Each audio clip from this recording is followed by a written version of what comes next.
Le succès de Virginie Despentes est-il mérité? C'est la question dont débattent Jean-Christophe Buisson du Figaro Magazine et Grégoire Leménager de l'Obs. Oui, Virginie Despentes, oui, elle a écrit un des bons romans de l'hiver. D'ailleurs, je crois que ça marche plutôt bien. Il a eu de bonnes critiques. Il y a pas mal de lecteurs qui l'achètent en librairie. Il est question d'elle pour des prix littéraires de saison. Et ça me paraît mérité. Elle est déjà bardée, par ailleurs, de prix littéraires. Oui, elle a eu le Renaudot en 2010.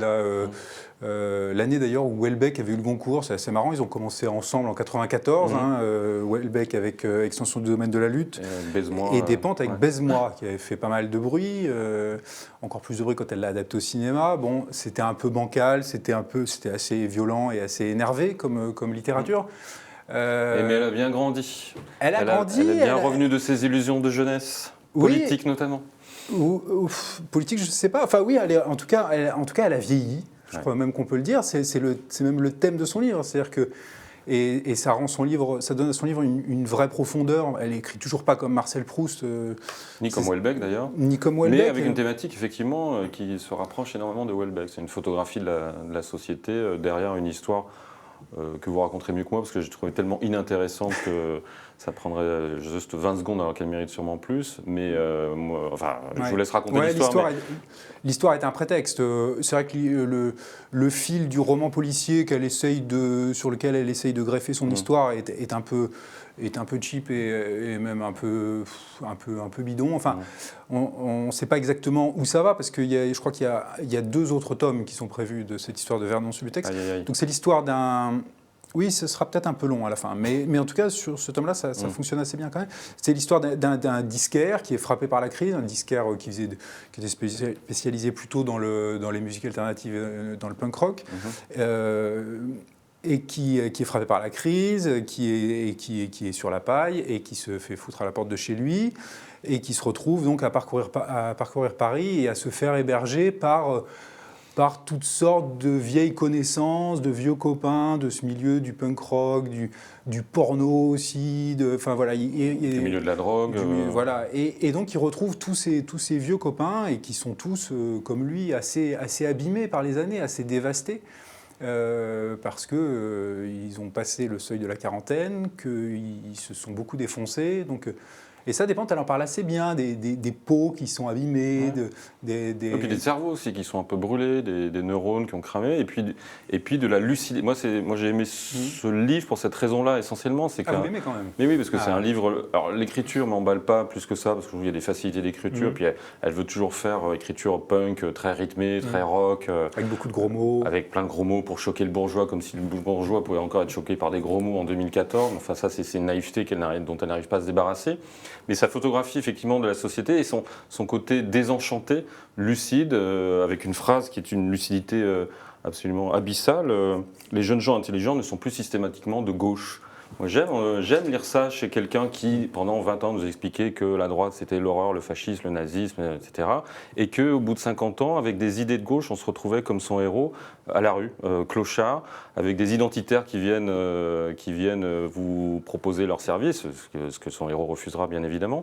Mais c'est assez intéressant pour ça, de voir comment cette génération, pour moi, c'est l'équivalent de la génération qui a fait mai 68, qui s'est lancée, voire parfois dans le terrorisme, et qui ensuite est revenue à la raison, et après avoir fait la leçon aux Français pendant des années en expliquant qu'il fallait renverser ce régime gaulliste atroce, finalement s'intègre très bien à la société, devient sénateur, chef d'entreprise, patron de communication.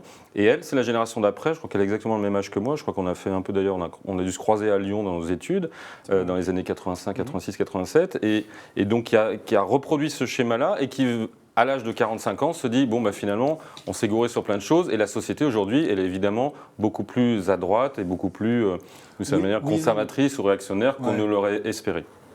Oui et non, parce que le parallèle avec la génération de 68 me paraît assez limité quand même. C'est-à-dire que la génération dont elle parle, qui est une génération qui a eu 20 ans à la fin des années 80, au début des années 90, c'est vraiment une génération qui est beaucoup plus nihiliste, qui est beaucoup plus... je pense pas que ces personnages aient vraiment cru à ce que pouvait faire le Parti socialiste au pouvoir, par exemple. C'est une frange qui est beaucoup plus marginale. Ce qui m'intéresse, c'est vraiment des gens qui sont beaucoup plus en marge que ça de l'échiquier politique. Ils sont plus dans le milieu anarchiste pour aller vite. Oui, donc effectivement, oui, plus pour aller nihiliste, je vite. suis d'accord avec vous, mais le nihilisme, l'anarchisme, c'est une forme d'expression politique quand même, qui est moins structurée que le maoïsme, si vous voulez, ou le trotskisme des années 70. Enfin, c'est pas le cœur effectivement du livre. Le cœur du livre, c'est effectivement de montrer cette dégringolade sociale dans une société effectivement française de plus en plus dure, et malgré la présence aux affaires des socialistes pendant quasiment 2 septennats de Mitterrand, Jospin et Hollande aujourd'hui, eh ben, ça ressemble pas vraiment à ce que ce milieu plutôt marqué à gauche, voire extrême gauche, espérait. Donc c'est cette lucidité, moi, qui m'a intéressé, au-delà, encore une fois, d'un livre dont la trame romanesque est quand même très très fine, voire médiocre. Ouais, alors la trame romanesque, elle est fine, mais elle lui permet de greffer toute une galerie de portraits qui sont généralement assez réussis. Il y a quelque chose d'un peu répétitif, d'un peu lancinant, mais les portraits sont assez réussis. Elle a vraiment un don pour l'empathie avec ses personnages, qui n'a pas du tout chez Houellebecq, par exemple, et qui lui permet de nous faire rentrer dans la tête de personnages très très différents, y compris une espèce de trader cocaïné complètement fou, qui n'a pas grand-chose à voir avec elle et ce qu'elle pense, une étudiante voilée. Enfin, bon, il y a vraiment un panorama de personnages très très différents comme ça, qui sont tous un peu dingues, un peu déglingués. Mais voilà.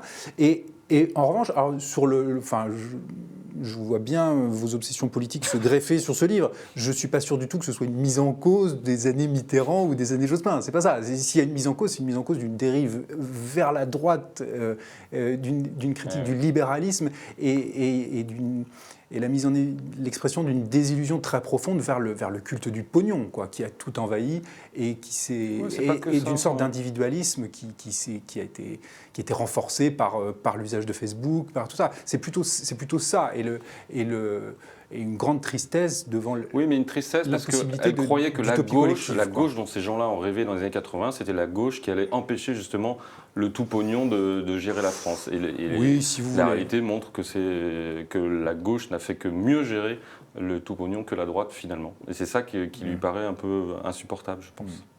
On s'éloigne un peu de ce que dit vraiment le livre, mais si vous voulez.